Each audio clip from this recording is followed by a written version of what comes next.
దీపావళి పర్వదినం సందర్భంగా మాజీ మంత్రి హరీష్ రావు హైదరాబాద్లోని చార్మినార్ భాగ్యలక్ష్మి అమ్మవారిని దర్శించుకుని ప్రత్యేక పూజల్లో పాల్గొన్నారు. రాష్ట్ర ప్రజలందరికీ దీపావళి శుభాకాంక్షలు తెలిపారు.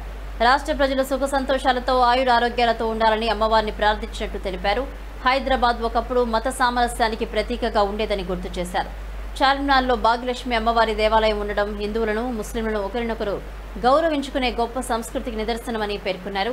హైదరాబాద్ నగర అభివృద్ధి పథంలో ముందుకు సాగాలని ఆకాంక్షించారు. రాష్ట్రంలోని పోలీసులకే రక్షణ లేని పరిస్థితి ఉందని విమర్శించారు.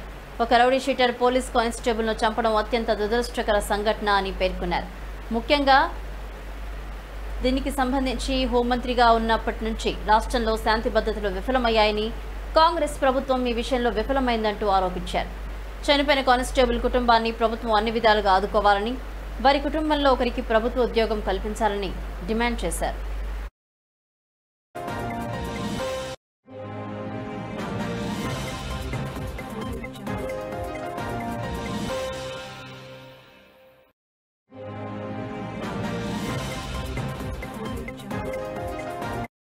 ఈరోజు రాష్ట్రంలో మనం చూస్తూ ఉన్నాం, ఈ మధ్యకాలంలో పోలీసులకే రక్షణ లేకుండా పోయింది.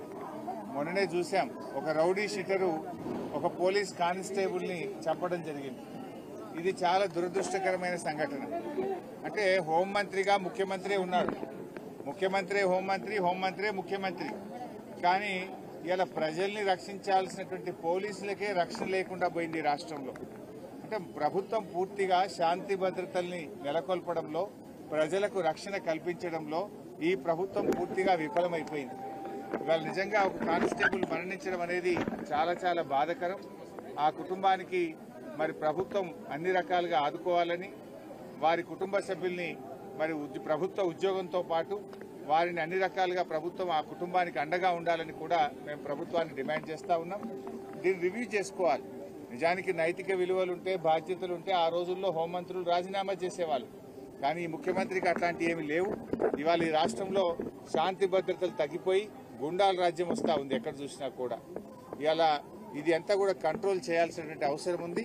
మరి పోలీసులు ఇలా ప్రజల ప్రాణ మాన రక్షణను కల్పించేటువంటి పోలీసులకు ఇలా రక్షణ లేని పరిస్థితులు ఈ రాష్ట్రంలో ఏర్పడడం అనేది చాలా దురదృష్టకరం.